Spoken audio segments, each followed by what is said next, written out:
इसलिए देना चाहता हूँ कि ये पिछले कई वर्षों से लगातार इस कोशिश में थे कि कैसे भी इनके इस स्थान पर आने का मुझे मौका मिल जाए। कई बार प्रयास किया, इस बार तारीख भी बदलनी पड़ी और आज की जब तारीख तय हुई तो मैं भी भारतीय जनता पार्टी की बातों में आ गया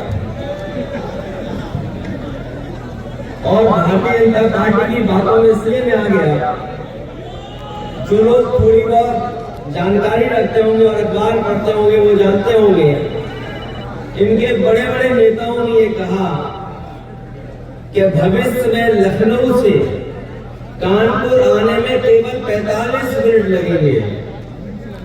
मैं उनकी बातों में उलझ गया, फंस गया।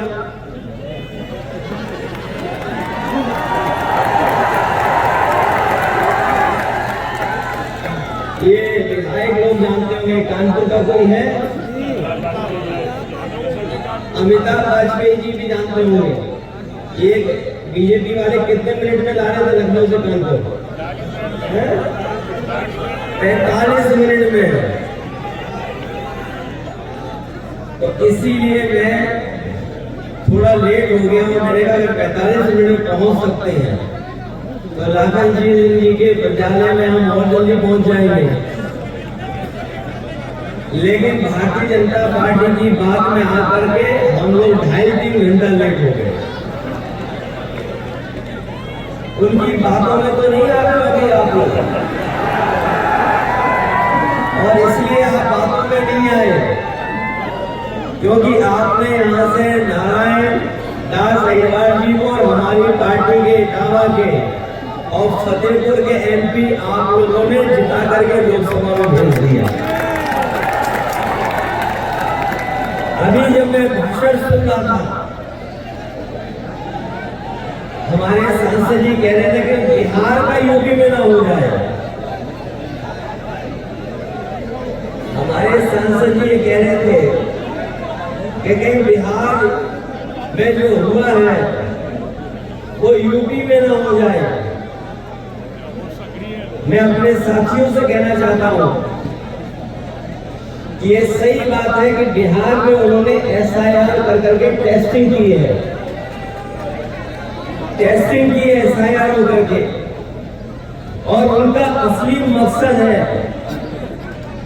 वेस्ट बंगाल और उसके बाद यूपी।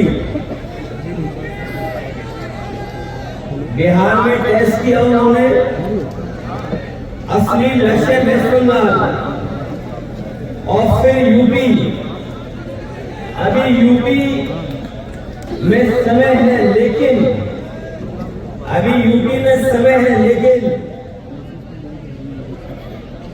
ये लोग जो तैयारी कर रहे हैं, भारतीय जनता पार्टी के लोग जो तैयारी में लगे हैं, मैं जानता हूं हमारी वो जमाना पुराना था, ये जमाना नया है। हम लोग 22 में नहीं हरा पाए, हमें बेईमानी कर ली। 19 में भी बेईमानी की थी इन्होंने, लेकिन थोड़ा बहुत हिसाब किताब हम लोगों ने वोटों के माध्यम से इसे 24 में कर लिया। ये जो पीडीए का नारा कोई नया नारा नहीं है, ये वही नारा है जो कभी बाबा साहब भीमराव अम्बेडकर जी के रास्ते पे चलने वाले लोग देते हैं, या बाबा साहब ने जिनको जगाने का काम किया। दरवाजा खटखटाएंगे तो जब एसआईआर करा रहे हैं तो एक काम हमारा भी कर दो उसमें।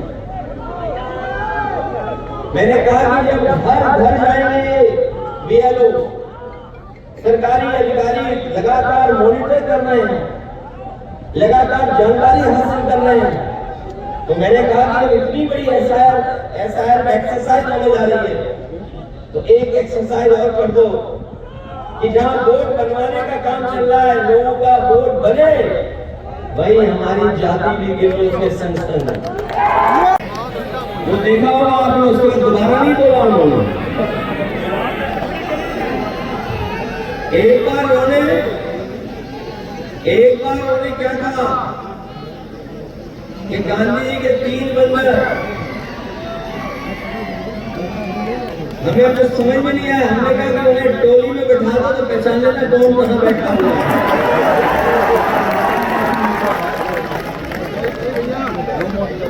इधर मैं एक दिन टीवी देख रहा था, मैंने 10 बजे से टीवी ऑन किया तो मैंने देखा कि हमारे सरकार को बहुत सीरियस होकर टीवी देख रहे थे, बहुत सीरियस होकर टीवी देख रहे थे, क्योंकि अक्सर हम लोग वॉल्यूम बंद रखते हैं।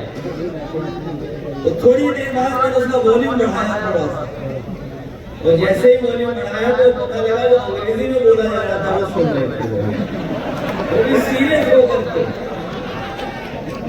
अब तो क्या कह रहे हैं, इधर अखबार आपने पढ़ा कि नहीं पढ़ा बताओ आपने? अखबार शायद नहीं पढ़ा होगा आपने। अभी मैं अखबार पढ़ रहा था, ऐसे नहीं बोला। तो हमारे मुख्यमंत्री जी कह रहे हैं कि उत्तर प्रदेश में पहले 1 टेस्टिंग 1 माफिया चलता था।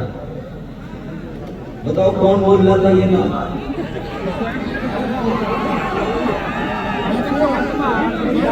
बताओ कौन बोल रहा था? ये माफिया पार्लियामेंट्री वर्ड नहीं है। सोचो आज अखबार में मैंने उठाया सबसे प्रतिष्ठित अखबार,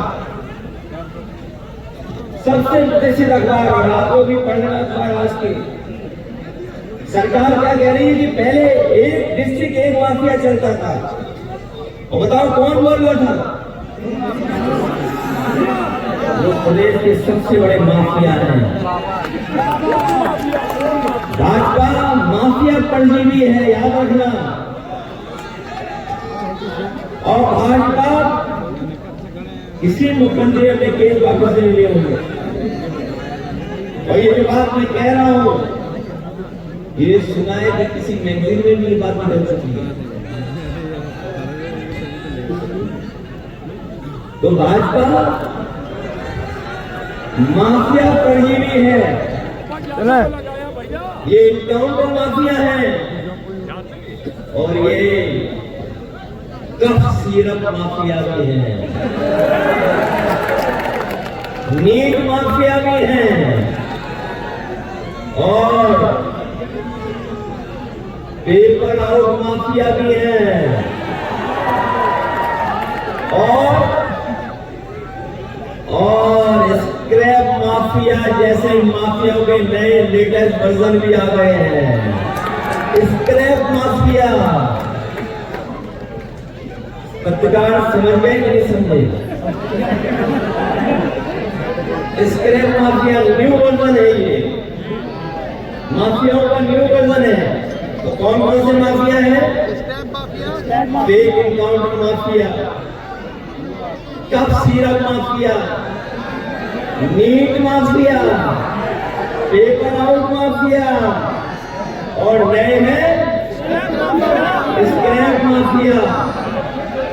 पत्रकारों को बताओ कफ सिरप माफिया कहाँ है? बीजेपी में नीट माफिया कहाँ है? और ये अगर बात नहीं मानते हैं, इसलिए मेरे पास अखबार है, ये देखिए। हालांकि हमारे मुख्यमंत्री अंग्रेजी पढ़ पाएंगे कि नहीं पढ़ पाएंगे, उन्हें तो हिंदी का ही अखबार पढ़ना पड़ेगा। ये अखबार दे रहा है माफिया है। बताइए एम्पायर 5 30 डिस्ट्रिक्ट में, और जो मुख्य सरगना है, जो मुख्य है दोषी, जिस पर सबसे ज्यादा आरोप है, उसको कहां भेज दिया? हवाई जहाज से। देखिए जनता सब जानती है, दुबई भेज दिया गया है। बताओ बनारस से जो ट्यूटो है, देश के प्रधानमंत्री का क्षेत्र है,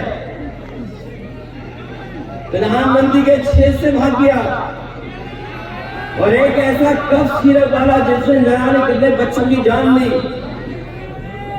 बताओ मध्य प्रदेश में कितने बच्चों की जान चली गई?